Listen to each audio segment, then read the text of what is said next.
आप सभी का होम साइंस क्लासेस में स्वागत है। होम साइंस का महा प्रैक्टिस सेट चल रहा है।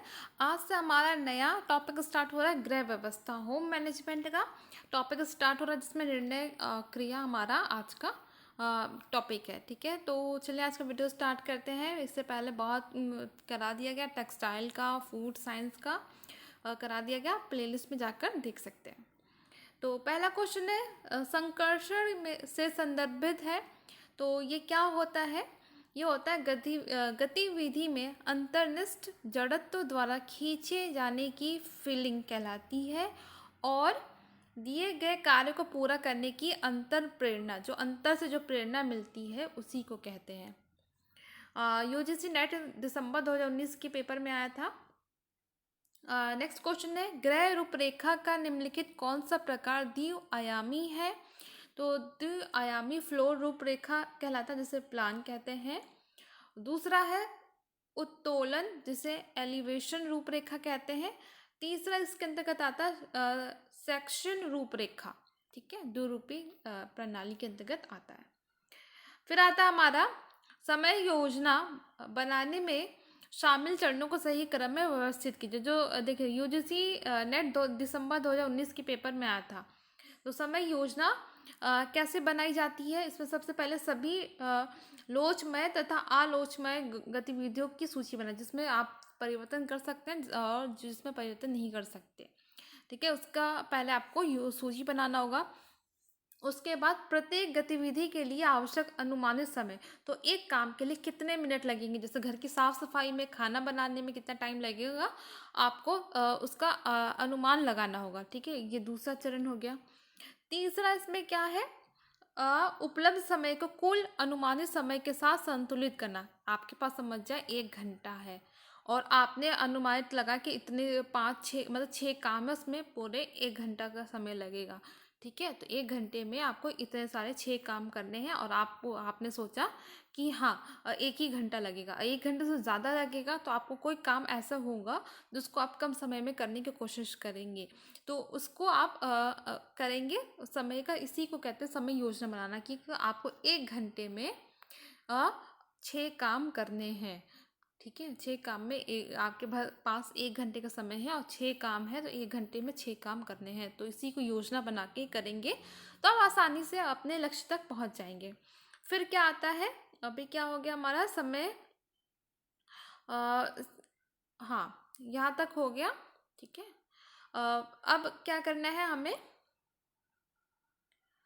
समय क्रम का निर्धारण करना। जो समय क्रम है उसका निर्धारण करना, कौन सा काम पहले करना, कौन सा बाद में करना है। उसके बाद आता है आपका समय शेड्यूल को अंतिम रूप देना, कि आप समय शेड्यूल बना लिए कि हाँ पहला कार्य होगा 5 बजे, ये कारखाना मतलब घर की साफ सफाई।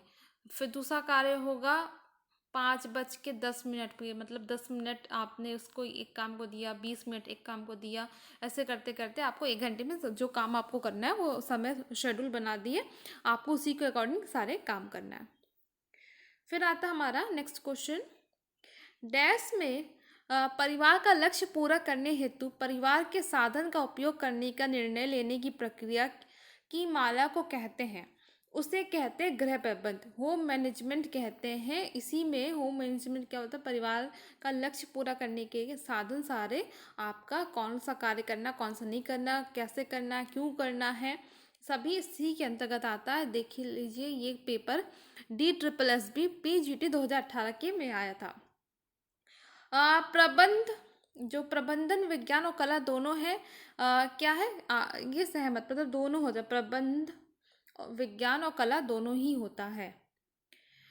निम्नलिखित में से कौन सा वह कानूनी शब्द है जो उस ऋण व्यवस्था का वर्णन करने के लिए प्रयुक्त होता है जिसमें ऋण की जमानत के रूप में चल निजी संपत्ति प्रयुक्त की जाती है? देखिए कितना घुमा फिरा के क्वेश्चन पूछा है। इसका मतलब होता है चल संपत्ति।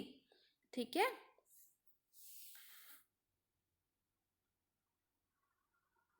गृह प्रबंधन है, ये क्या होता है, स्रोतों को इस प्रकार उपयोग करना कि लक्ष्य की प्राप्ति हो जाए। गृह प्रबंधन के द्वारा हम अपने लक्ष्य को प्राप्त कैसे कर सकते हैं आसान तरीकों से, उस वही गृह प्रबंधन होता है। प्रबंध में प्रक्रियात्मक फ्रेमवर्क संबंधित है। ठीक है, इसका देखते हैं आगे क्या है। तो अगर बात करें प्रबंध में प्रक्रियात्मक फ्रेमवर्क किससे संबंधित होता है, ये होता है प्रयो प्रत्ययों के विशेष मान्य समूहों से।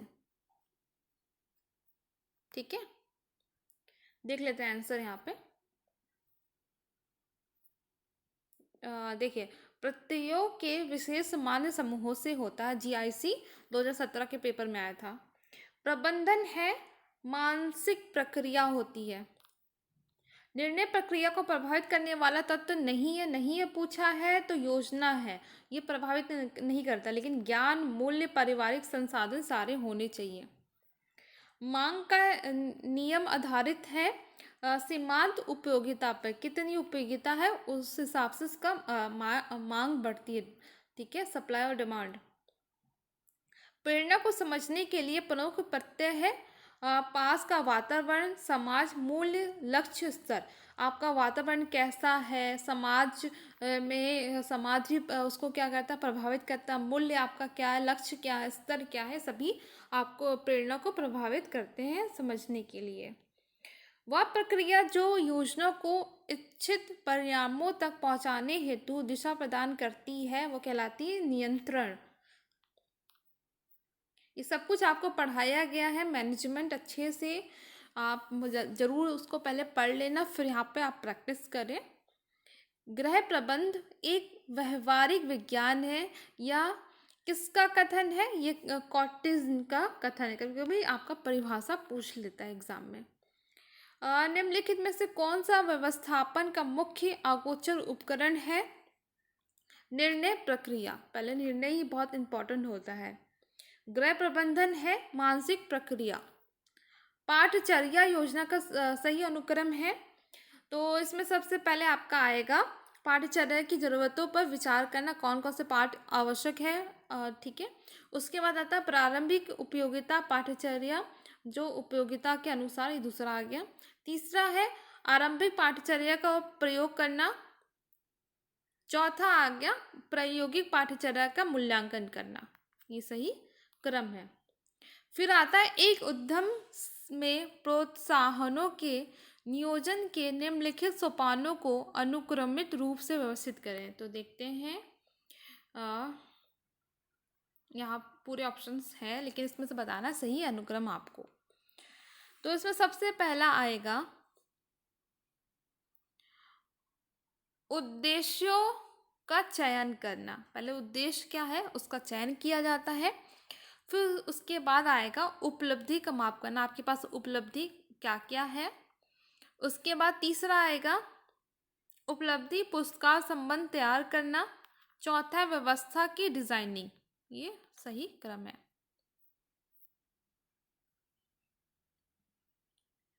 किसी खाद्य सेवा संगठन के प्रचालन व्यय में निम्नलिखित सम्मिलित होता है। तो क्या क्या होता है? मूल्यह्रास, प्रतिस्थापन, अनुरक्षण, और तीसरा क्या आएगा इसके अंतर्गत? किराया। ये सभी होता है कभी कोई भी सेवा स्टार्ट करते हैं तो। फिर आता है हमारा प्रबंधन के किन उपकरणों का प्रयोग शीर्ष के प्रबंधन स्तर पर किया जाता है।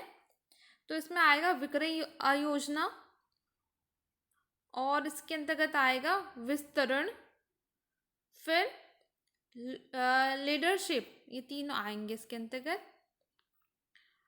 निर्णय और विकल्प लेने के लिए प्रेरक कारक है। कौन कौन से कारक होते हैं? पहला आएगा संसाधन, मूल्य, लक्ष्य और, ठीक है, ये तीन आते हैं, इंपॉर्टेंट होते हैं, इसके प्रेरक हैं निर्णय के। व्यक्ति महत्वपूर्ण निर्णय लेने से पूर्व व्यक्तियों के जिस समूह से परामर्श लेता है वह क्या कहलाता है? वो संदर्भ समूह कहलाता है। प्रबंधन की प्रक्रिया में गतिविधियों का सही अनुक्रम दीजिए। तो इसमें नियोजन, संगठन, कार्यान्वयन और प्रतिसूचना, ये सभी इसके इम्पोर्टेंट चरण है। निर्णय लेने या समस्या समाधान की तुलना में गृह प्रबंध सर्वसमावेशी अवधारणा नहीं है, तो ये आपका गलत है। गृह प्रबंधन प्रबंधकीय कार्यकर्ता की संपूर्णता पर विचार नहीं करता, तो ये भी आपका गलत है। ए और आर दोनों आपका गलत है। प्रबंध में योजना की क्रिया क्या कहलाती है? ये आपकी भविष्य योन्मुख होती है, मतलब भविष्य जो फ्यूचर है वो देख कर ही कार्य किया जाता है इसमें। दूसरा आता है संपूर्ण रूप से क्रिया या कार्य को देखती है, जो कार्य आप कर रहे हो उसको पूरा आपको मतलब ध्यान में रख कर किया जाता है, फ्यूचर को देखकर। तो आज के लिए इतना ही। इसके और भी पार्ट्स बनेंगे क्योंकि होम मैनेजमेंट बहुत बड़ा चैप्टर है, तो उसके जो कई पार्ट्स में वीडियोस आएंगे। अगर वीडियो पसंद आ रहा है प्लीज़ वीडियो को लाइक करें, शेयर करें और चैनल को सब्सक्राइब करें।